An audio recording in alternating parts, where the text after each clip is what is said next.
안녕하세요, 작가 반지쌤입니다. 오늘 또 제 교육생께서 놀러 오셨어요. 안녕하세요, 선생님. 안녕하세요. 선생님 수업 끝나고 진짜 오랜만에 뵙는 것 같아요. 한 네. 5, 6개월 만에 정도 뵙는 거 아닌가라고 생각하는데 네. 진짜 바쁜 사람인데 굉장히 어렵게 모시게 된 것 같아요.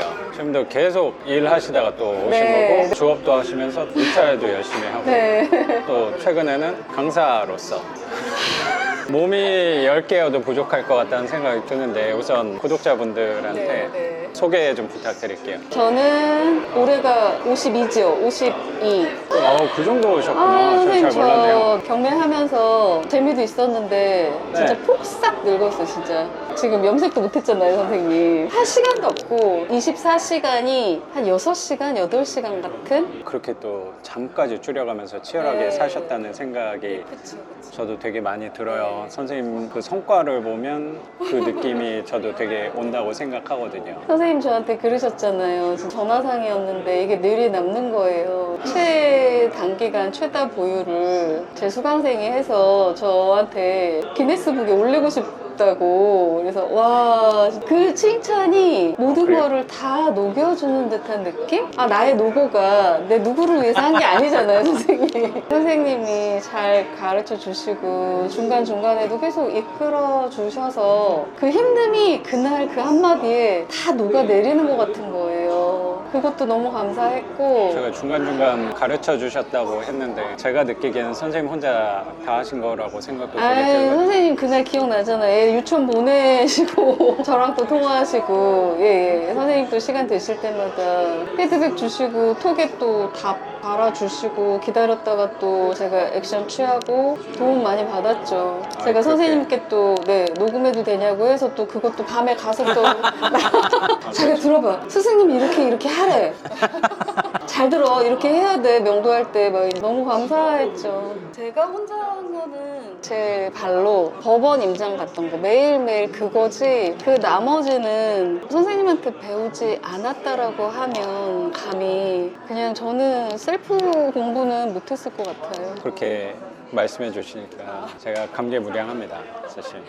아까 말씀하신 대로 성과가 정확히 제일 좋은지까지는 모르겠는데 제가 아는 범위 안에서는 제일 빠르고 제일 최수가 많으신 분이 네네. 아닐까라고, 그 속도 대비해서 네네. 빠른 편이 아닐까라고 생각은 좀 들어요. 근데 뭐 속도는 사실 그렇게 중요한 건 저는 네네, 아니라고 맞아요. 생각하는데 그래도 저도 선생님 채수를 듣고 사실 놀랐던 부분이 있어서 우리 구독자분들하고 같이 한번 얘기를 나누면 분명히 도움받는 분들이 있으실 것 같아서 실적에 대해서 한번 여쭤보기 전에 뭐 하시는 일도 저요, 여쭤봐도 저는. 돼요? 원래 본업이 있잖아요. 네네네. 선생님. 본업은 진짜 생뚱맞죠. 마포 네이샵. 쪽에서? 네네네. 지금 이제 21년째 운영하고 있고, 와, 중간에. 되게 오래 하셨다. 네. 그쵸. 그냥 저는 딱 2년 반 지난 것 같아요. 아, 20년이? 예. 그때도 24시간이 모자랄 정도로 바빴고. 그렇구나. 너무. 그래서 감사- 사업을 그렇게 어마어마하게 키우신 거구나. 선생님, 네. 그랬다기보다는 제가 선생님이 도움이 없었다면 이렇게도 못했지만, 진짜로 저는 지금도 오픈 멤버 고객님 층이 되게 단단하다고 해야 되나? 제가 해드린 거는 진짜 그냥 돈 받고 그것도 한 거잖아요. 선생님도 저한테 돈 받고 한 거지. 맞아요, 이렇게 맞아요. 저도 맞아요. 그런 관계지만 맞아요. 그게 다가 아니라는 거. 그래서 너무 감사하죠. 그 다음에 거쳐갔던 우리 직원들의 노고, 그런 것 때문에 제가 지금 이 단계에 오지 않았을까라는 생각? 돈도 벌면은 좋죠. 원래는 돈이 목적이기 때문에. 근데 제가 생각하는 돈은 경매도 해봤지만 이렇게 쫓으려고 할수록 돈이라는 거는 저한테서 더 멀어지는 느낌도 들기도 하고, 또 그렇게 생각하지 않더라도 돈이라는 거는 그거에 대해 너무 목적을 가지고 하다 보면 흩어지는 게 돈 같아요. 그런 거에 대한 거는 많이 집착은 하지 않죠. 있으면 좋은 게 돈이지만, 근데 경매하면서 그거를 절실하게 느낀 부분도 많아요. 뉴스에서는 아파트 금액이 많이 내렸다고. 네네. 그쵸? 근데 제가 했던 아파트들 다 올랐어요. 실적에 대해서는 조금 이따가 다시 한번 여쭤보고. 네네네.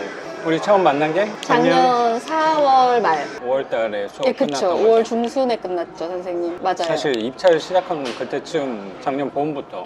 네, 선생님이 그러셨었거든요. 뭐라 그랬나요? 수업 끝나고 텀을 두면 네. 하시기가 힘들어질 수도 있다. 되도록이면 10번 중에 한 건은 된다 하시고 그 배를 놓치지 마시고 더 걸릴 수도 있다. 그래서 5월 21일부터인가 법원에 매일 갔죠. 아 진짜 매일 갔잖아요. 진짜 매일 갔죠. 9cm 힐 신고 정장 입고 이제 출근을 법원 갔다 오면 이제 출근을 해야 되니까. 근데 입찰하시면서 시행착오도 되게 많이 있었잖아요. 너무 많죠. 저도 기억나는 것 중에 하나가 의정부 법원 고양 지원으로 갔었어야 되는데 마두역 일산으로 갔었어야 되는데 의정부 녹양 그쪽으로 입찰을 가신 적도 있었고. 너무 얌전히 앉아 있었는데 갑자기 강효정 씨 이름 불러가지고 네? 이 사건 고양 지원인데요. 네? 너무 해맑게 창피한 것도 없었어요, 선생님. 네, 접니다. 알겠습니다. 그러고서는 진짜 무슨 그냥 그렇게 선생님이 입찰을 하면서 부딪히면서 배우신 것도 저는 되게 많으실 거라고 생각이 많이 들어서. 그게 더 많았어요. 그럼요. 제가 몸소 가고 전 선생님이 이렇게 성과가 날 거라고 생각을 별로 안 했던 게 선생님 처음 오셔서 했던 얘기가 이런 조그만 집을 낙찰을 받으려고 생각했던 계획이 아니었고 집을 짓고 싶다라는 얘기를 하셨어요. 저 얼굴 빨개졌어요. 네. 그래서 선생님 번지수 좀 잘못 찾아오신 건 아닌가. 근데 만약에 그쪽으로 하신다면 제가 아는 부분에선 도와드리겠다. 뭐 그런 얘기를 말씀드렸던 거 기억이 나거든요. 네. 작년 한 5월쯤부터 네, 5월 말일부터 수업 끝나고 바로 들어가서 해서 지금 10개월도 안 됐네요. 11월 말까지 네. 딱 법원에 낙찰한 게 29건. 29개? 네네. 어우. 세 채는 이제 매각 불허가, 그럼 29건을 낙찰받은 거고 세 세 건은 건 매각 불허가가 난 거고 그럼 26개 중에 미납이 아직 예, 2건. 2건이고 네네네. 그럼 24개는 소유권 이전을 한 거다. 네. 그럼 2건에 대해서는 아직 납부 기한은 지났지만 미납이 되면 재매각이 잡히잖아요. 한 달 뒤쯤에. 네네. 그 그러면 전까지만 또 그렇죠. 그거를 또 알았어요. 몰랐었거든요. 그래요? 그래서 그거를 알게 된 게 저한테는 또 신의 한 수였어요, 선생님. 그때 마감 기한 딱 되면 끝나는 줄 알았는데 네. 그때 못 네. 내더라도 그러면 재매각 미납 처리돼서 전날까지도. 그렇죠. 새로운 낙찰자가 나타나기 전까지 납부를 하셔도 돼요. 근데 그때는 연체 이자가 좀 붙겠죠. 맞아요, 선생님. 그럼 또 궁금한 게 그럼 두 채나 현재는 미납이긴 한데 네네. 기회를 상실한 건 아니니까 네, 그렇죠? 맞아요. 새로운 낙찰자는 아직 네네. 나타나지 않았고 선생님이 또 돈 들었고석이 사실 또 되게 많잖아요. 저는 아직 미납이지만 잘 될 거라고 믿어요. 재매각 날 전날까지도. 그래도 지금 뭐 몇 주 남아 있는 거니까. 네, 맞아요, 선생님. 그래서 미뤘던 스승님을 만나는 게 미룰 게 아니라 선생님을 만나서 기를 받으면 진짜 좋은 일이 더 생기겠다는 생각에 제가 선생님 기회를 많이 받는 것 같아요. 하루빨리 뵙고 싶었어요. 고맙습니다. 저 또 텐션 업됐죠. 그러니까 말씀을 쉬지 않고 얘기해 주셔서 어떡해. 어디서 들어가야 될지 잘 모르겠습니다. 아니에요. 나이 먹으니까 말도 많아지고. 선생님 그래요. 되게 작년부터 해서 네. 삶에 큰 변화가 있다는 생각도 되게 들어서 저는 너무 죄송해요. 아니야. 말씀하세요. 아니 한마디만 하면 한 10분 동안 얘기를 하셔서 근데 질문이 아직 안 끝났어요. 그래서 두 건이 미납이긴 한데 네. 잠재적으로는 아직 알 수 없는 거고 네. 우리의 느낌상 아마 이 영상이 올라갈 때는 이미 그 두 개도 선생님 소유가 되지 않았을까라는 생각도 좀 들어요. 그럼 나머지 24개인가요? 네. 선생님하고 선생님 남편분 명의로 좀 진행을 하셨던 거고 6개월 만에 11월 말까지였으니까 네네네네. 그럼 6개월 만에 네. 소유권 이전한 거는 24개인 거니까 네. 6개월에 24개를 했으면 한 달에 몇 개란 거야? 한 달에 4개씩 했네? 네, 거의 평균적으로? 네, 맞아요. 한 달에 그쵸. 한 달에 3개, 4개, 네, 그쵸. 3-4개, 3-4개가 5개 뭐 네, 맞아요. 이런 예, 식으로 예, 예. 계속 낙찰을 받으셨던 네. 거고 입찰했던 범위도 서울은 아예 못했고 서울은 아직 못했고 아예 경기도 거의 비교제 쪽으로 예.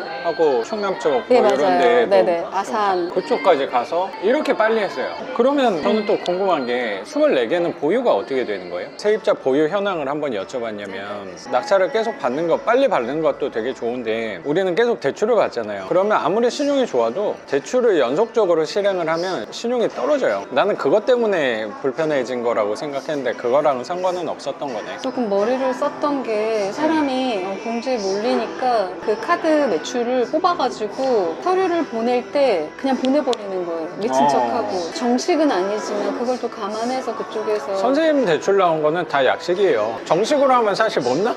네, 저 안 나와요.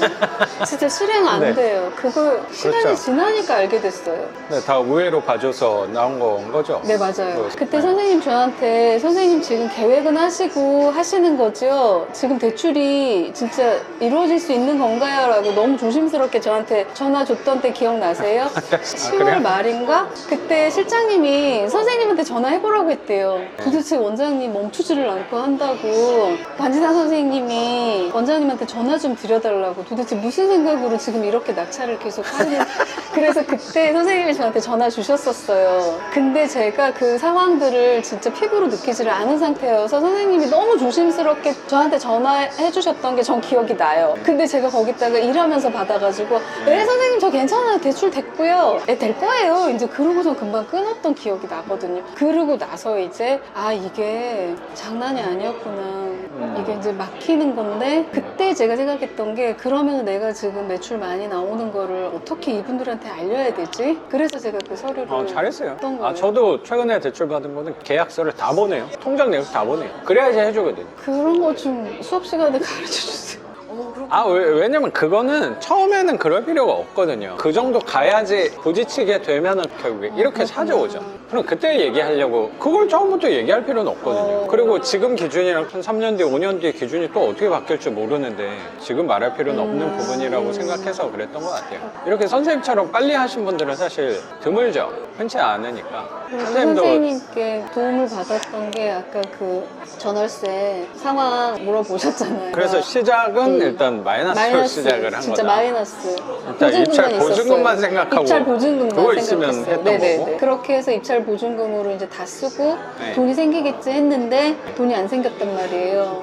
그래서 무조건 빨리 명도해가지고 네. 빨리 전세를 놔야지만 이게 되겠다. 네. 근데 선생님 네. 제가 생각했던 전세는 저 신혼 때 그 계약했던 전세만 생각했던 거예요. 신혼 때면 몇 년 전인가요? 전세 대출 그런 거 상관 신혼 때 28년 전 부동산법이 이렇게 바뀔 거라고 생각지도 못하고 28년 전 그 전세 계약 그 생각하고 현금으로 저한테 전세금이 다 들어오는 줄 알았어요. 내가 이 썩비를 7천만 원에 전세를 놨는데 7천만 원이 저한테 온전히 들어올 줄 알고 근데 대출 받은 거를 갚아야지 전세를 해줄 수 있다라는 거예요. 이 그렇죠. 법이 이렇게 바뀌었다는 거예요. 그래서 내가 법이 바뀐 게 아니고 옛날에도 마찬가지였어요. 진짜? 그래서 네. 제가 부동산에 이게 언제부터 이렇게 바뀐 거예요? 그분은 너무 황당하게 아니 세상을 어떻게 사셨길래 저 신혼 때는 안 그랬는데요 제가 선생님 지금 30년 전 얘기하고 있으면 당황스럽지. 거의 뭐 30대들일 텐데 전 직원들이. 제가 더 당황스러웠어요. 네. 그래서 대출도 받고 전세금도 들어오니까 나한테 진짜 많이 생겼다 생각을 좀 했겠어요. 지금 이거 대출 받은 거 주담보로 대출 받은 거 갚으면 지금 나한테 얼마 떨어지는 거야? 나 이거 그러면은 지금 또 낙찰해놨던 거 또 못 갚네 막. 그러고 나서 셋째는 어쨌든 그렇게 전세를 했는데 처음 세 개를 네네네 자금이 없으니까. 전세로 했다.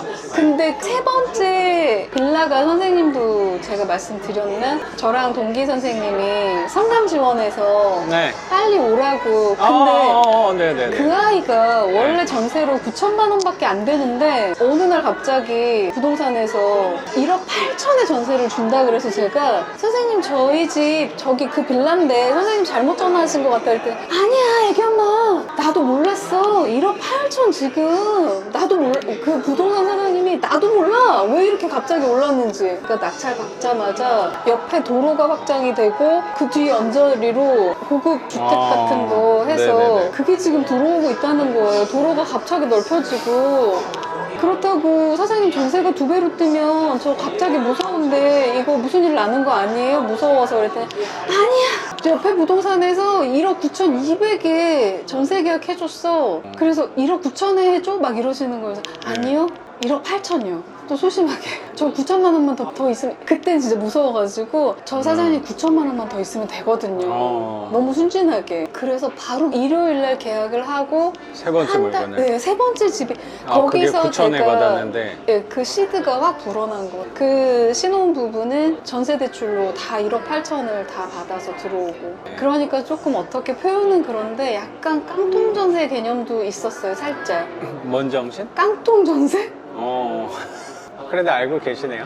그거 아니, 부동산에서 얘기해 준 거예요. 여기 젊은 친구들이랑 계약할 때 그런 얘기 하지 말라고. 그래서 사장님 저는 깡통 전세가 뭔지도 모르는데 그때서야 설명을 해주시더라고요. 그때 시드가 확 불어나서 또 다다다다 한 거죠. 거기서 좀 맛을 본 거네. 완전. 이렇게 현금을 확보하는 방향이 있구나. 몸소 체험한 거네. 그러고 이거 나서 내가 나름 되게 돈 잘 버는 사람인데도 이거만큼 빠른 게 없네 라는 생각. 진짜 법원 매일 가기는 했지만 더 열심히 공부하고 더 들어가게 되는 거예요. 비 오는 날이고 뭐가 없어. 비 오는 날은 또 경쟁자도 줄어요. 게으른 사람들은 안 오는 것 같았어요. 뭔지 모르게 살짝 몇 명 덜 들어오는 듯한 느낌? 그런 경향이 있죠. 비 오는 날은 무조건 가야 되겠다. 네. 그래서 더 열심히 또 가는 거예요. 물건도 더 찾아보고. 그렇게 해서 전세로 세 채는 뺐는데 선생님이 제가 전세 딱 세 채 할 때 저랑 또 통화할 때 그러셨어요. 선생님 근데 저희는 현금 흐름을 하기 위해서 수업을 받았는데 될 수 있으면 힘들게 대출 받아서 월세를 놓으시는 게 선생님한테도 더 좋지 않을까요?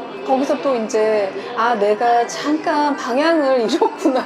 전세 자금 더 나온 거에 대해서 혹해가지고 거기서 살짝 제가 다시 이렇게 온 거죠. 맞다. 나 수업 받았던 게 돈 벌려고 했던 거지 이런 갭 투자처럼 일게 하려고 한 게 아닌데 그치 차곡차곡 다시 또 해야 되겠구나 싶어서 포천에 있는 빌라 그때부터는 이제 월세. 그래서 제가 선생님한테 첫 집 계약하고 30만 원 월세를 받았을 때 이 돈을 30이든 300이든 선생님 드리고 싶었던 진짜. 그 얘기도 하셨어요. 그게 왜 그렇게 생각이 딱 들었는지 모르겠는데 첫 월세는 제가 선생님을 위해서 쓰고 싶은 거예요. 그게 돈 금액을 떠나서 진짜로 또 눈물 날라 그래. 제가 혼자 얘기하고 혼자 대답하고 혼자 눈물 흘리고 이거 뭐 혼자 다 하시는 거지. 다른 일로도 돈을 벌지만 그렇게 또 벌어본 게 처음이니까 그런 기회를 만들어 주셨던 게 또 선생님이어서 그랬어요. 선생님 만들어요. 그러면 24개 보유하는 것 중에 전세는 몇 개예요? 전세 지금 3개. 3개밖에 안 돼요? 네. 나 되게 많은 줄 알았네. 근데 선생님 생각해보세요. 제가 한 채를 운이 좋게 2-3달 동안에 다 명도 끝나고 전세가 돼서 그랬던 거지 온전하게 한 채를 사이클을 돌려보는 게 제 생각에는 6개월인 것 같아요. 길게는 그 정도요? 6개월. 맞아요. 짧게는 3-4개월이지. 그러니까 세입자 월세까지 딱 네, 들어오는데. 맞아요. 계약까지 하고 맞아요. 첫 월세를 받는 게 그래서 제가 20몇 채를 낙찰을 해놨지. 그 다음에 전세 3채, 그 다음에 월세가 지금 6채고 그 이후부터는 이제 계약이 그렇구나. 네, 맞아요. 그래서 이게 바로 그런 게 이상한 거예요, 오히려. 공실이 보통 한 2-3달 정도 내놔야 돼요. 근데 내놨던 게 이제 하나둘씩 들어오는 거구나. 24개 중에 네. 초반에 3채는 전세로 한 거고 네. 그 뒤에 것들은 월세로 다시 방향을 잡아서 월세 받는 게 그럼 6개에서 받는 월세도 한번 물어봐도 돼요? 월세 300 정도? 정확히 계산 안 해봤는데 대략? 300 정도. 300 정도 받는 네네네, 거고 네. 이자를 빼면? 이자를 빼면은 150. 150? 네네네. 그 정도? 그 정도면 훌륭하네요. 그냥 감사하죠. 감사한 일이죠. 네. 선생님한테 감사하죠. 선생님한테 진짜 감사하죠. 저도 감사합니다. 그리고 나머지 15개는 이제 내놓은 상태인 거고 네네. 하나둘씩 너무, 이제 뿌려놓은 네. 씨앗들을 걷어들이기만 하면 될 거라고 생각은 좀 드네요. 남편이 많이 고생이죠. 그러니까요. 명도하는 부분에 있어서. 일은 다 벌려놓고 수습은 선생님 남편분께서 또 처리를 해주셔서 그래도 역할 분담이 잘 돼 있다는 생각도 되게 드는데 저는 사실 선생님한테 궁금한 게 딱 한 개예요. 아까 제가 한 3채 전세 선생님이 하신 다음에 그 다음에 월세 하라고 말씀하시니까 그렇게 하는 게 맞겠다라고 생각을 하셨다고 하셨는데 사실 전세 갭 투자, 시세 차익 파는 거 이런 게 좋지 않다, 잘못됐다 이건 아니에요. 맞아요. 저한테. 나한테 맞는 투자, 나한테 맞아요. 필요한 투자 하는 게 중요하다고 생각하거든요. 근데 어쩌면 선생님한테는 현금으로 월세 월세 투자가 맞지 않을 수도 있다는 생각도 들어요. 왜냐면 선생님은 제가 알기로는 사업하시는 거에선 수입이 뭐 웬만한 월급쟁이 연봉을 한 달에 버시는 분이라고 제가 개략적으로 알고 있어서 네네. 그러면 순수입이 150 나오는 거가 작은 돈은 아니죠. 지금 6개월 하셔서 나온 성과라고 생각하면 정말 큰 성과라고 저는 생각하거든요. 감사하죠. 네. 그럼요. 사업으로 일하면서 벌어들이는 수입보다는 사실 작은 부분은 분명하니까. 선생님은 수입도 되게 좋으신 분인데 돈을 잘 버시는 분인데 그렇게 투자하는 이유도 되게 궁금하거든요.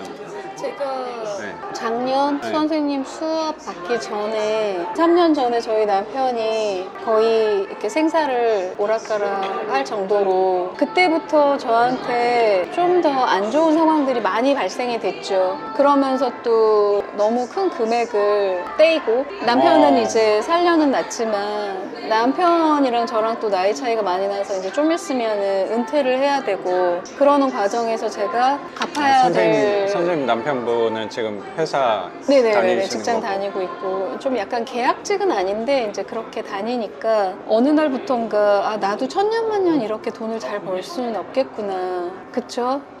내 나이가 젊은 나이는 아니구나라고 생각했던 게 남편 그렇게 하고 나서 제 몸이 또 안 좋아지고 아, 선생님 제가 남편분이 건강이 좀 안 좋아져. 예. 그리고 이거를 내가 계속 유지할 수는 없겠구나. 내 몸이 말을 안 듣고 안면마비도 오고 손이 이렇게 완전히 마비가 돼서 손목이 이렇게 틀어질 정도로 그런 게 오니까 네. 아 내가 그치 이 일을 10년, 20년 못 하겠구나라는 이 돈도 벌이도 메인도 어느 한순간에 없어질 수도 있겠다. 물론 직원들의 힘이 크기는 하지만 그래서 그때부터 그러니까 생각을 했던 게 뭔가 다른 거를 생각을 해야 되겠다. 남편도 이제 은퇴하고 조금씩 움직이는 일을 할 수 있게 그거를 생각하다 보니까 남편은 운전도 좋아하고 또 내가 움직이게 만들려면 돈을 이 사람이 벌 수 있는 거 그러니까는 돈을 가져올 수 있는 거를 그게 이제 약간 월세 개념으로 생각을 한 거예요. 건물주는 아니어도 그러면은 노후 생활은 뭐 답답하지는 않겠다 그렇게 생각해서 제가 부동산에 관심을 갖게 된 거죠. 부동산에 관심은 한 2년 전부터 일단은 남편 살려놓고 그게 3년 전이었으니까 2년 전에 생각을 했었고 제가 1년 반 전에부터 이제 몸에 마비가 조금씩 오기 시작하고 고쳐내고 일하고 그러는 와중에 유지는 되지만 뭔가 노후 대책을 확실히 해놓지 않으면 안 되겠다라는 생각에 부동산을 생각을 한 거죠. 위기 전에는 일에만 힘쓰고 계셨던 거예요. 근데 거의 일밖에 몰랐어요. 그리고 사업도 규모가 좀 컸었었고. 커졌다고 생각이 네네네. 들고. 선생님이 직원분들이 있어서 돌아가는 게 있지만 선생님도 내가 투입해야 되는 부분이 분명히 선생님 고객분들도 또 있는 거니까 거기에 좀 두려운 부분이 생겼다는 생각. 많이 생겼죠. 몸이 안 좋아지니까. 외모는 젊으신 느낌이 되게 들지만 사실 육체적인 나이가 힘을 쓸 수 있는 날이 그렇게 길진 않을 수도 있겠다라는 생각도 좀 들어서 신체의 나이는 한 76? 그런 것 같아요. 마음의 나이는 선생님도 수업 때도 보셨겠지만 텐션은 그냥 18살이잖아요. 맞아요.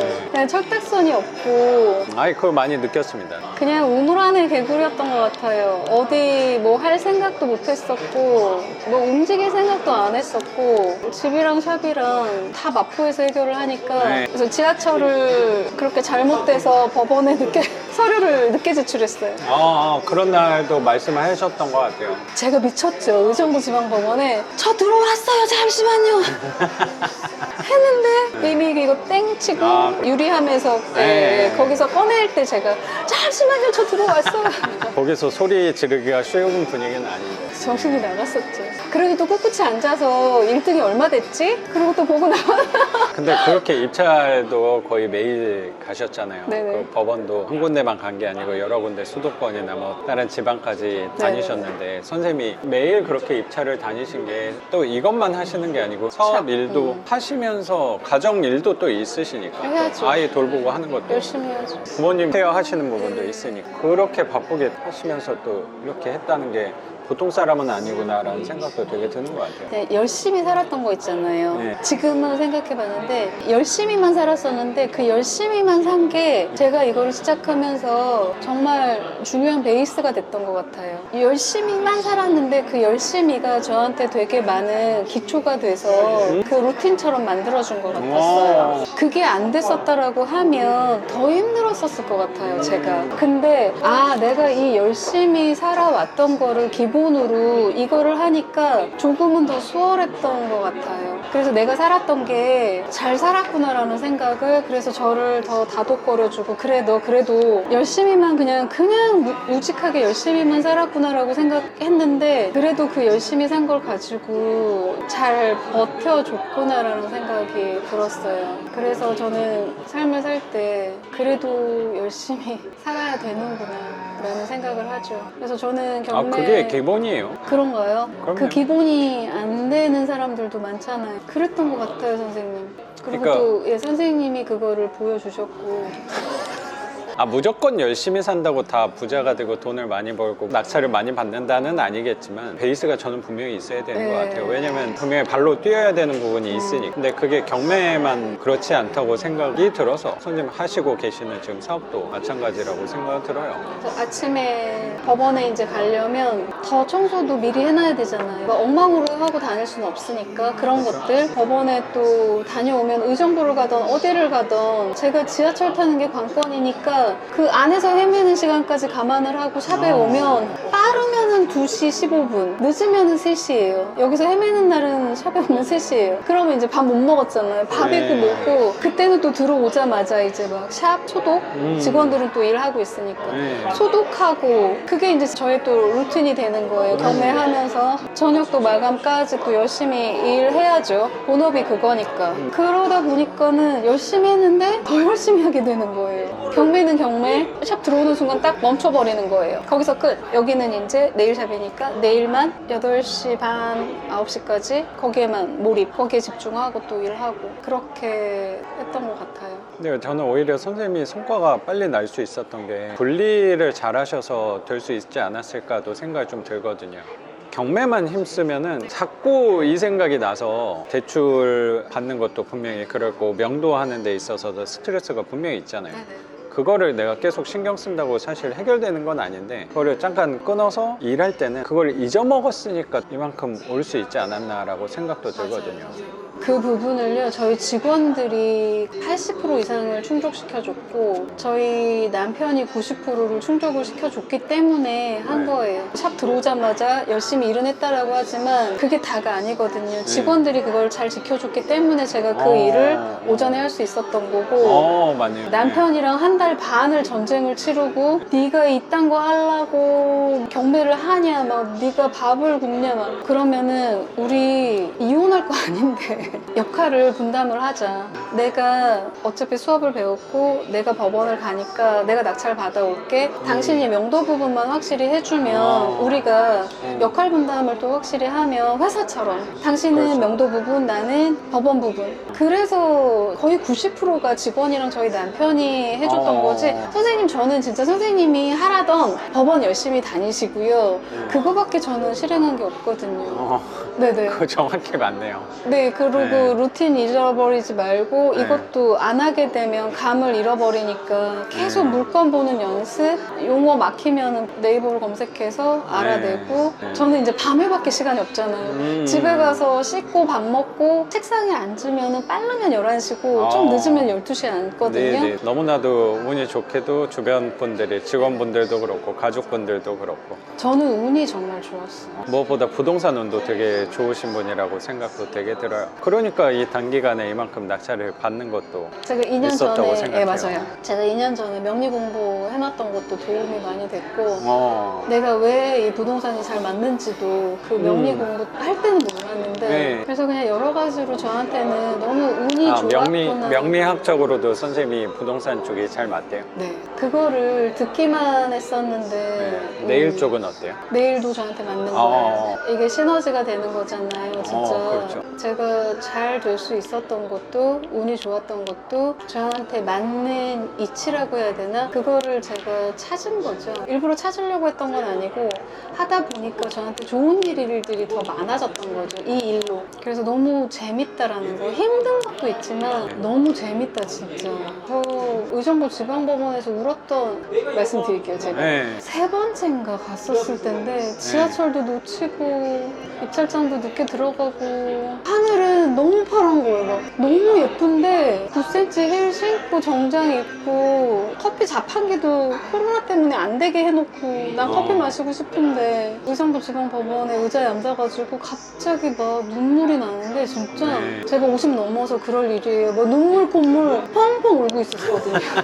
집행관님들이 계시잖아요. 네네. 그분들이 점심 식사하러 나오셨다가 그래도 제가 몇 번 갔다고. 선생님 또 외모 화려하셔가지고 멀리서도 선생님 딱 알아볼 수 있거든요. 그분들이 아유 왜 그러세요? 뭐 이러시는 거예요. 아니요 식사 가세요.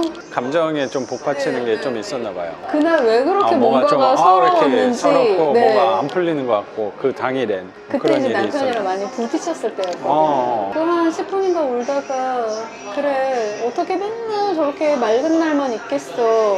이런 날도 있고 저런 날도 있는 건데 내가 이거 지금 못 견디면 그치 내가 늘 생각했던 이거 못 이겨내면 나 아무것도 못하지. 저는 항상 그게 생각하거든요. 부딪힐 때마다 나 이 산 못 넘으면 다른 산 못 넘지라는 생각을 항상 엄마 아빠한테 배웠기 때문에 다 울었다. 그러고서는 의정부 지하철역 네네. 거기 와서 커피 한 잔 마시고 또 열심히 샵 와서 일했죠.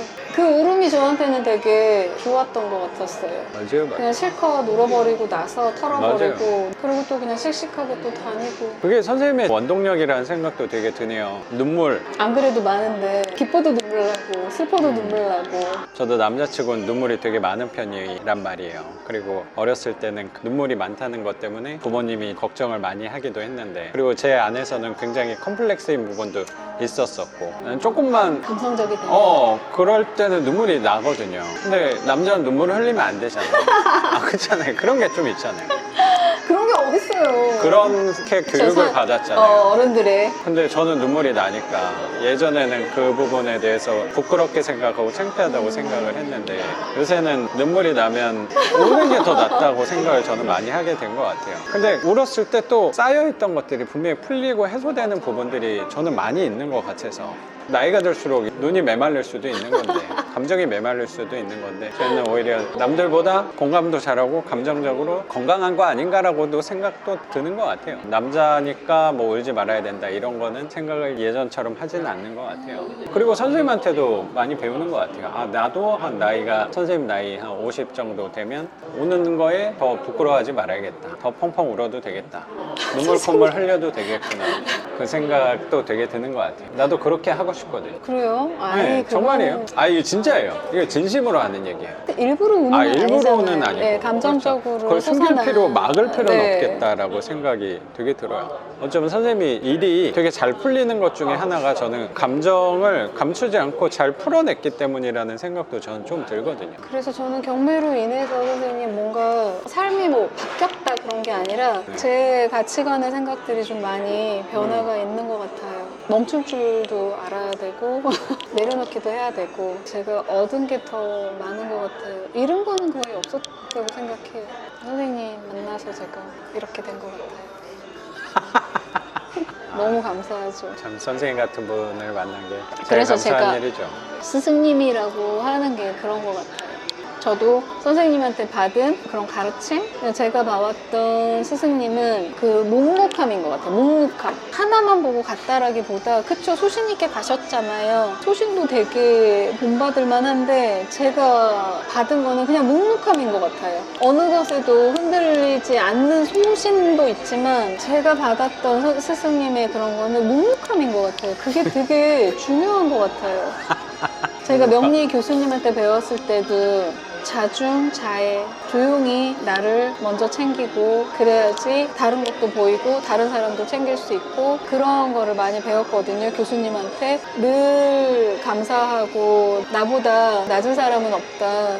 다 똑같을 수도 있고 더 높은 사람만 있는 거지 나보다 낮은 사람도 없고 돈이 다가 아니다. 그래서 늘 초심 잃지 말고 자중자애하면서 사는 게 진정한 삶이다라고 늘 수업 시간마다 배웠는데 그 교수님의 말씀을 듣고 선생님을 뵀을 때 그런 거였어요. 그냥 묵묵함이 저한테 되게 많이 가르침이 됐던 것 그래요? 같아요. 네, 도움을 많이 받은 것 같아요. 그게 사랑이라면 사랑인데 고맙습니다. 선생님.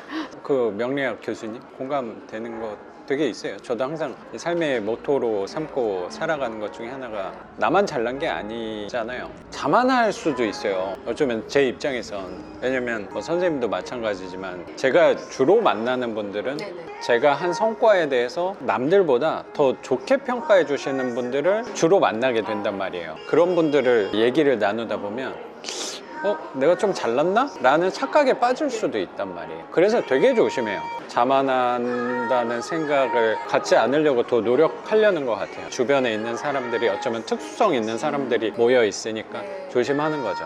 그래서 항상 뭐 호칭 자체도 교육생분들한테 뭐 나이를 떠나서 뭐 선생님이라고 호칭을 부르는 게 일반적인 호칭에서가 아니고 배우고 싶다는 생각을 항상 가지려고 가는 것 같고, 그냥 단순히 나는 경매를 선생님보다 찰수는 이제 거의 비슷해진 거고 먼저 조금 해봤다는 부분 때문에 내가 선생이라는 자리에서 수업을 했던 것도 있는 것 뿐인 거지, 나머지 부분에서는 나도 배울 게 훨씬 많다고 생각이 들었던 것 같고, 교육생분들이 가끔 놀러 오시고 하면 어떤 시간보다 되게 즐겁거든요. 수업 시간 안에서 다른 사람들하고 같이 얘기할 수 있는 주제도 있는데 또 우리 둘이 얘기할 수 있는 주제가 또 다를 수 있잖아요. 근데 저는 둘이 얘기할 때를 되게 좋아해요. 개인적인 얘기도 조금 더 할 수 있으니까, 그리고 그 사람에 대해서 조금 더 가까이 알 수 있으니까 그런 것도 나는 살아가는 즐거움 중에 하나라는 생각이 좀 들어요. 뭐 하면서도 오늘 선생님 얘기 또 들어보니까 거기서 저도 배우는 것도 있고 느끼는 것도 있는 것 같고, 생각에 대해서 성향에 대해서도 다시 한번 돌아볼 수 있는 계기도 되게 드는 것 같거든요. 제가 선생님을 만난 게 되게 행운이 아닌가라고 저는 항상 생각을 하고 있어요. 아니에요. 그건 아니에요. 네. 제가 더 행운인 건데 남편한테 지금도 얘기하는 게 있어요. 어떻게 이거를 10년 넘게 이렇게 묵묵히 할 수가 있을까? 나는 내 성격상 되게 빨리 하려고도 했었지만 나는 이런 분들을 보면은 진짜 대단한 것 같아. 선생님한테 지식은 얻었지만 이분의 그 행동을 나는 본받아야 될 것 같아. 저희 아니 근데 그게 나는 오히려 반대예요. 나는 어떻게 선생님처럼 할 수 있을까를 본받아야 된다고 생각을 저는 했거든요. 그러니까 선생님하고 그런 부분에서 성향 차이는 분명히 있는 것 같아요. 다른 면을 갖고 있는 건데 선생님을 보면서, 그리고 선생님은 저를 보면서 보완이 되는 부분도 분명히 생기는 것 같아요. 내가 없는 면을 또 볼 수 있는 거니까. 저는 그렇게 빨리 못 하거든요. 내가 돈이 이만큼 있어도 무서워서 못 할 것 같아요. 이렇게 간을 보는 거지, 한 걸음씩 가면서. 그래야지 저는 성향에 맞는데, 근데 이 10%라도 있으면 일단 해놓고 어쨌든 이건 되거든. 요 성향 이것도 근데 되게 중요하다고 생각하거든요. 맞아. 저도 지금까지 하면서 조심스럽게 온 것도 있지만 다 돌아보니까 그냥 왔어도 다 되는 거였던 거라고요. 그러니까 특히 단기간에 이만큼 했다 그러면 돈이 얼만큼 있었는데, 아니면 그거 해서 다 대출이 될까? 그러면 어느 정도 선에 가면 분명히 지금 법무사 그 실장님도 선생님한테 대출이 안 나온다 그러잖아요. 저도 대출이 다 안 나온다 그러겠어요, 당연히. 근데 대출이 나와요. 나오는 데가 있어요 또. 그러니까 거기서 오해할 수 있는 게, 그러니까 조심하는 거지. 그 사람 말에 대해서. 그 사람 말만 맞는 건 아니니까. 그 사람 말도 맞지만 아닌 경우도 분명히 있으니까 그걸 찾아내려고 하나씩 풀어내는 것도 맞아요. 그런 걸 또 하나씩 풀어냈을 때 배우고 얻는 것들이 분명히 또 있는 거니까. 그게 또 나만의 경쟁력도 저는 찾아가는 거라고 생각하거든요. 분명히 선생님은 지금 스트레스도 많이 받고 뭐 흰머리도 조금 는 것 같고 하지만 그 안에서 선생님이 좀 경매를 헤쳐나가는 방법, 늘려가는 방법에 대해서는 누구보다 잘 알고 있단 말이에요. 그런가요? 그럼 노하우가 굉장히 많이 쌓인 거라고 생각이 아이고, 들고, 그 부분을 또 갖고 있으니까 선생님이 이제 사업에서도 어느 정도 성공을 이루신 분이라고 저는 생각이 좀 드는데, 경매 안에서도 어느 정도 선 이상이 되신 거라고 생각이 좀 들어요. 그게 또 갖고 계시니까 최근에 과찬이세요. 과찬이세요. 선생님 과찬이세요. 그런 것까지 강의를 하셨더니 교육받는 분들이 또 성과가 선생님 되게 꼭 제 강의는 와주셨으면 좋겠어요. 제가 잘한다는 게 아니라 선생님 진짜 거짓말 안 하고 그런 거 있잖아요. 이거 이렇게 쓰시고요. 막 그런 거 있잖아요. 다른 법적인 거는 몰라. 근데 제가 실수했던 거는 온전히 가르쳐 줄 수 있는 거 있잖아요. 네, 맞아요. 진짜 막 입찰용지 쓰는 거 저는 선생님 맨 처음에 의정부 지방법원 갈 때 저는 딱 10시 반에 가야 되는 줄 알고 네. 선생님 어떡해요 저 늦을 것 같아요 그랬는데 잠시만요 의정부 지방법원은 11시 50분에 마감이에요. 거기서 제가 숨통이 확 트이고 무사히 갔었고 근데 그것도 모르는 사람 저 몰랐잖아요. 아, 그렇죠. 보통 몰라요. 진짜? 처음 하시는 분들은 다 시작 시간을 생각하지 마감 시간을 생각을 안 하거든요. 제 강의에는 그거 가르쳐줬어요 그거. 근데 마치 내가 남들은 다 모르는데 나만 아는 것처럼 그 의정부 지방법원은요 11시 50분 마감이고요 막 이제 이렇게 그런 거 강의하지 저 특별한 거 없어요. 근데 그 부분을 그들도 모르기 때문에 제 강의가 신선했던 거지 그래서 뭐 특강 요청 들었던 거지 퀄리티가 짱이어서가 아니라고요 선생님. 제가 늘 말씀드리죠. 퀄리티가 짱이었을 거라고 생각은 별로 안 했어요. 무식이 용감했던 거지 막 지금은 그거가 보통 못 하거든요. 선생님 지금 생각하면 막 지금도 또 얼굴 빨개진다 막 너무 부끄러운 거예요. 알고 나니까 어머 나 그렇죠. 미쳤었나 봐 이렇게 되는 거지. 선생님 수업 가라고 민고 보내줬잖아요. 네네. 지금도 다른 분들한테 아니 근데 선생님에 대한 얘기를 이렇게 교육생한테 좀 들었어요. 이분 저도 알아요. 막 어떤 단톡방이 있나 봐요. 거기서 되게 유명한 분이라고. 최근에도 교육생분이 이분 되게 교육생인데 진짜? 여기 낙찰 받으셨어요? 그럼 임대료가 어느 정도 될 거예요? 하는데 저분 아는 것 같아요. 이러신 분들이 몇 분 계셨어요. 제가 또 선생님 저 수첩에 써놨던 거 오지랖 떨지 말자 1번 선생님 0번이 자중자애예요. 1번이 오지랖 떨지 말자. 그 오지랖 때문에 선생님도 약간 그런 면이 남을 많이 너무 도와주려는 많지. 과한 부분도 있는 느낌을 받았어요. 너무 와죠. 이거 이렇게 몰라서 얘는 얼마나 답답할까. 이거 내가 아는 건데 그러면은 막 진짜 막 자세히 설명해주고 싶죠. 근데 이제 이게 네. 포기라는 것 때문에 다는 몰라도 그런 거예요. 저는 얘한테 몰입이 되는 거예요. 얘 지금 네. 얼마나 답답할까. 저는 막 일하고 있으면서도 그거를 답을 달아줘야 되는데 그러니까 이게 오지랖인 거예요. 적당이라는 게 없는 거예요. 이 배려가. 제가 감히 좀 말씀드리면 내가 모두를 도와줄 수는 없어요. 그래서 저도 거기에선 선을 그었어요. 나한테 요청하는 사람만, 어쩌면 나한테 찾아오시는 분만 도와드리면 되지 내가 세상 모든 사람, 지구에 있는 사람들을 도울 수는 없어요. 도와주세요.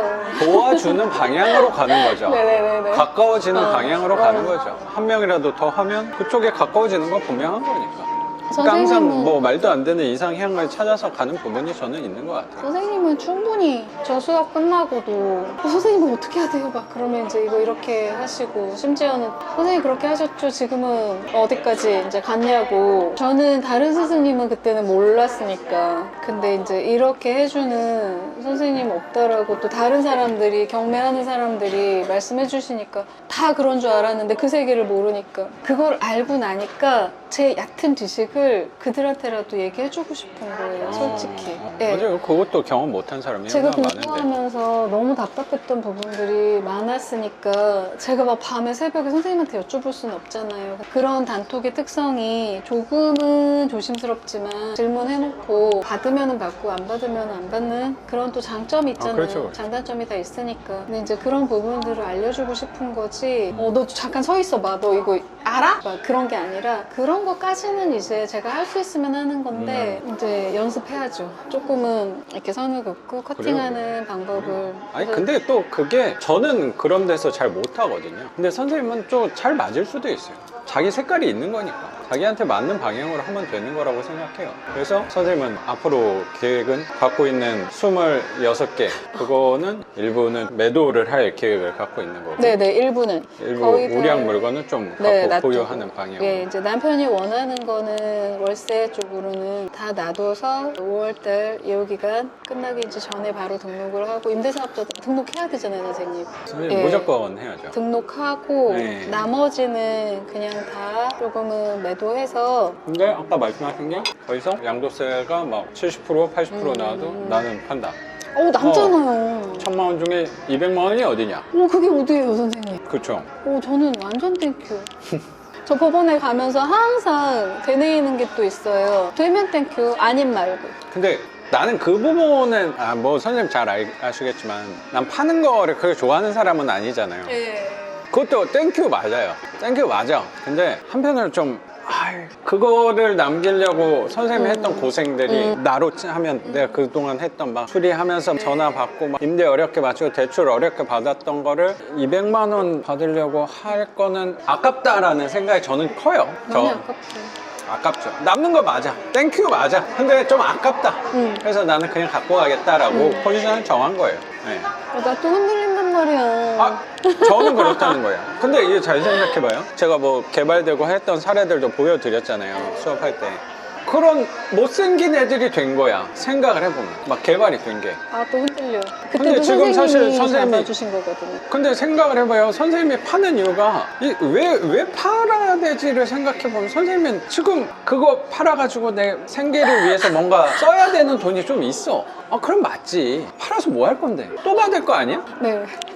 다시 생각해봐요. 아니, 그거는 내가 어느 쪽에 가치관을 두느냐에 따라 다른 건데 선생님은 내가 볼 때는 지금 일에서 그 샵 하시는 사업에서도 일이 있어요. 우리 남편도 지금 딱 이렇게 어젯밤에도 또 얘기한 거거든요. 네. 우리 남편 나한테 아깝다. 일단 갖고 있자. 그 물세 있는 집 있잖아요. 네. 일본 물건. 거기 되게 좋은 동네예요, 제 생각에. 그러니까요. 팔 이유가 내 생각에 그냥 골치 아파서 파는 거라면 파는 이유 잘 모르겠어서. 아, 골치 아픈 건 아니에요, 선생님. 네. 근데 저는 제가 조금 다른 거를 해보고 싶은데 이제 조금은 자금이 모아지려면 급한 마음이 또 드는 거예요. 급하면 뭐가 급해요? 실패는 아닌데 약간 미스테이크 같은 아이들이 있잖아요. 너무 공격적으로 120%에 낙찰했던 그건 아파트 아니에요? 아파트. 제가 또 한 건은 단독 낙찰했던 거 3천만 원 더 주고 그것도 아파트기는 한데 그냥 그런 아이들은 조금 팔고 정리하고 좀 나아가고 싶은 거 그래요? 뭐 그런 마음이어서 그래요? 근데 우리 남편은 다 아까운 거예요. 다 아까운 거. 그래서 남편이랑은 이제 또 계속 절충? 그래요? 그럼 결국은 팔 거는 하나밖에 없어. 그거 먼저 팔면 되겠네요. 그럼.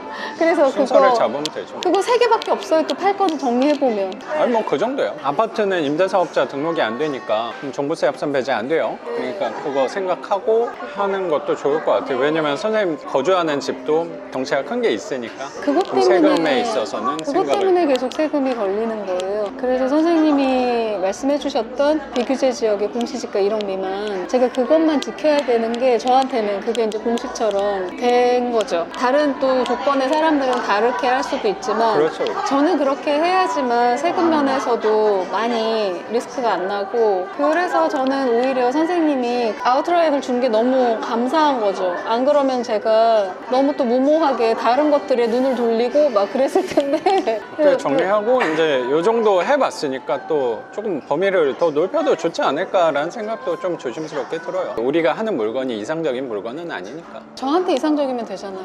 맞아요. 처음 오셨을 때 저한테 말씀하신 것처럼 요 정도 해봤으면 또 그런 방향도 한번 네. 또 생각해봐도 되지 않을까.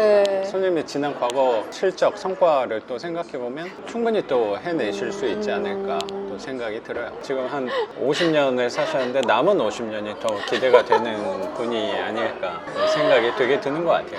경매하기 전에 제가 그랬거든요. 우리 남편한테 100세 시대라고 하는데 내가 50년 이렇게 살았으니까 나머지 50년은 내가 하고 싶은 거 하면서 살고 싶어. 내가 버킷리스트에 해놓은 것 중에 제일 하고 싶은 거 기분 좋게 할 수 있는 거를 이제 할 건데 내가 당신이랑 이혼하겠다는 게 아니라 우리 이혼 안 할 거잖아. 그러니까 나 이제 나머지 인생은 내가 하고 싶은 거 우리 남편이 알았어 뭐 막 이제 그랬거든요. 근데 이 여자가 경매를 할 거라는 생각은 전혀 못했던 거죠. 그냥 뭐 지가 하고 싶은 게 뭐 등산 그쵸 뭐 맞아요. 여행 가고 싶으면 가고 네. 예 그런 거겠지 생각을 했었는데 어느 날 예. 갑자기 막 땅을 산다 그러고 집을 산다 그러고 그 난리를 치니까 세상에 아무 말도 안 했던 남편이 한 달 반을 짜증을 내고 전쟁처럼 그래서 이제 그거 설득하고 그러면 당신이 나를 좀 도와줘 하고서는 네, 이제 또 같이 하게 된 거죠 결국은. 그래도 역할 분담을 확실히 하니까 되게 잘 도와주고 또 지금 제가 하고 있는 본업도 제가 당장 접을 건 아니거든요. 네, 저는 그럼요. 원래 생각했던 게 딱 저 60 흰머리 이렇게 딱 묶고 내일 하는 그 선생님의 모습도 저는 되게 아름답다라고 생각을 네. 했기 때문에 60까지는 할 생각이고 그렇게 건강하게 내가 하고 싶은 거 하면서 사는 게 저희 목표지. 다른 거는 강사? 선생님 앞에서 감히 재밌잖아요. 저는 재밌었어요. 이색적이잖아요. 근데 듣는 분들도 저 사람 되게 선생님도 특이한 사람이다. 죄송하지만 예 맞아요. 제가 저의 이 시작하게 된 동기가 너무 막 재밌으니까 공부하려고 책을 펴면은 눈이 되게 흐릿해져서 선생님 죄송한데 이거 다 덮으세요. 다 덮으시고 저한테 궁금했던 거 다 물어보세요 하니까 막 눈이 번쩍번쩍하고 막 손 들고 그게 2시간이 부족했었거든요. 너무 아쉬워하고 그래서 이제 뭐 특강에 이제 그렇게 됐던 건데 그냥 저는 재밌었어요. 들어주시는 분들도 재밌어 하니까 그게 이어졌던 것 같고 궁금하죠. 선생님한테 궁금한 게 진짜 많을 거예요. 그래서 저는 맨 처음부터도 제가 어떤 머리에 들어갈 수 있는 지식은 되게 적겠지만 되게 쇼킹한 얘기들은 많으실 거라고 누가 온전히 그 신성한 법정에서 소리를 질러요. 그러니까 사람이 절실하니까 이게 급박하니까 맞아. 저 들어왔어요 잠깐만요 이게 네. 그게 되더라고요. 어. 항상 감사한 게 운이 좋은 것 같아요 선생님. 전 운이 좋은 것 같아요. 맞아요, 저 맞아요. 되게 네. 초심을 잃고 그때 임장 안 간 물건들이었거든요. 선생님한테는 얘기 못하고. 아니 뭐 저도 있어요. 진짜요? 그럼요. 그래서 이 책 보면서 내가 뭔가 망각을 했을 때 이거 다시 펼쳐 들고 보고 다시 마음 또 잡고 선생님 또 보고 항상 조금은 그러면 이 네. 책 얘기가 나왔으니까 끝내기 전에 선생님이 좋아하는 책이잖아요. 시크릿. 네네네네 다 해줬죠. 네네네. 여기에서 좋아하는 구절 같은 거 좀 있어요? 그냥 다 좋아요 선생님. 제가 그래도 인상에 남는 거 뭐 몇 개만 좀 뽑는다면. 여기 보면 뭐라고 부정적인 돼 생각보다 긍정적인 생각이 100배는 강력하다. 저는 그 전에도 그렇게 생각했던 사람인데 제가 이 책을 왜 좋아하냐면 제가 생각했던 그 글귀들이 여기 다 있는 거예요. 얘가 내 생각을 어떻게 알고 이 책을 썼지? 막 그럴 정도로. 그래서 뭐 좋은 것도 이렇게 막 붙여놓기는 해도 포스트잇을 붙이다 보니까 이게 100개가 넘는 거예요. 가만 보면.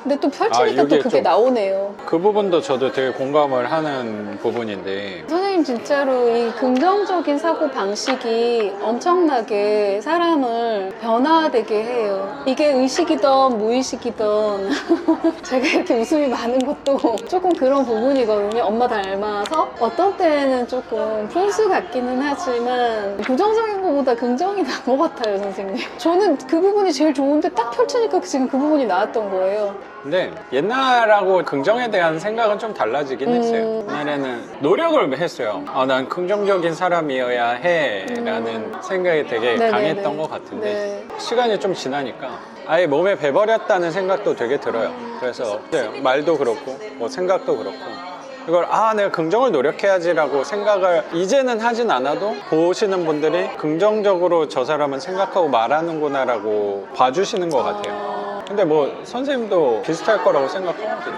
네, 조금 뭐 부정적일 때도 있지만 의식적인 면에서도 무의식적인 면에서도 그런 부분이 좀 달라진 거 뭐냐면 그거를 인정을 하게 됐어요.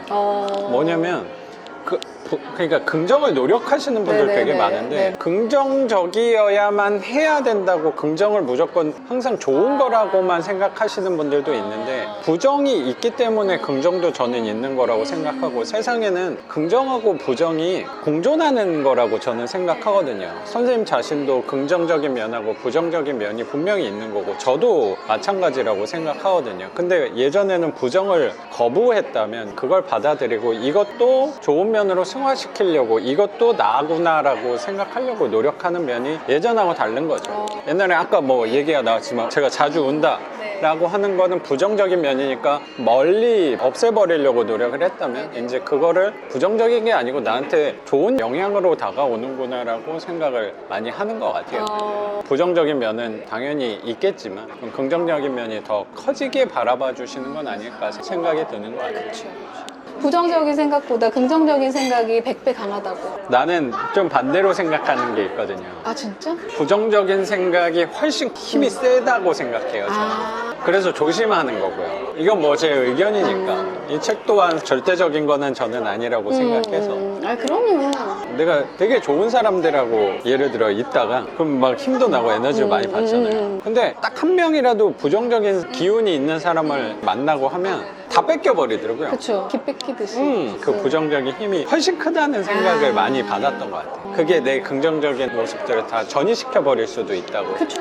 생각이 좀 들어서. 그러니까 뭐 요거 취지랑 맞는지 안 맞는지 모르겠는데. 선생님 뭐든지 정답은 없어. 시험지에 정답은 있을지 몰라도 삶의 정답은 없어요. 내가 뭘 더 가져가 갈지 추구하는 게 뭔지 그냥 내가 조금은 소신 있게. 여기서도 또 그런 게 있어요. 이끌림이라는 게 있어요. 그것도 추상적인 거잖아요. 자석의 힘이 N과 S가 만나는 게 아니라 사람에도 그런 게 있잖아요, 선생님. 아, 그러면. 저는 이 책을 보면서도 그치 내가 싫은 사람은 안 만나야 되겠다는 생각도 이 책 읽으면서도 그 전에도 저는 그 부분을 얘기한 거예요. 네, 그래서 저도 이 책이 저한테 제가 생각했던 거를 얘가 좀 더 정확하게 저한테 얘기를 해준 거고, 근데 마음이 버거울 때는 그냥 무조건 읽어요. 무슨 부적처럼. 아, 맞다. 내가 이 생각 갖고 있었지. 이 책이 먼저 나온 게 아니야. 내가 갖고 있었는데 맞아. 얘가 정리를 해준 거야 라고 그렇게 위안을 갖죠.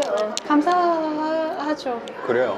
선생님이 지금까지 이렇게 놀라운 성과를 내신 거 자체가 또 긍정의 힘이 아니었나. 선생님이 그 긍정의 힘은 새로 생긴 게 아니고 원래부터 갖고 있었구나. 그렇게 생각이 듭니다, 선생님. 선생님 저 진짜 네. 우리 남편이 대출실에 맨 처음에 세 개 네. 다다다 하고 걸렸을 때도 네. 우리 남편이 너무 진지하게 밤에 10시 몇 분에 너 근데 이거 대출 안 됐을 때를 생각해봤어? 그 사람은 저한테 너무 조심스럽게 물어보는데 아니? 난 될 거라고 생각하거든. 그러니까 난 될 거라고 생각해. 내일 2시에 대리님이 나한테 전화 주실 거거든. 축하한다라고. 제가 그래서 우리 남편이 그냥 웃는 거예요. 속으로 그러지 않았을까요? 저 또라이 진짜. 내가 우리 남편은 그렇게 생각했을 수도 있는데 아까도 말씀드렸듯이 저는 그렇게 생각을 해버려요. 아, 난 잘 될 거야. 나 내일 분명히 된다라고 전화 받을 거야. 이제 그렇게 생각을 해요, 선생님. 저는. 그래서 그래요? 선생님도 잘 되실 거고 저도 잘 될 거라고 생각해요. 아니야? 고맙습니다. 저 봐봐요. 저 봐봐요, 선생님. 나 지금 끝낼라 그랬는데. 아니, 이건 얘기를 해야겠어. 뭐냐면요. 선생님이 이미 잘 돼 있어요.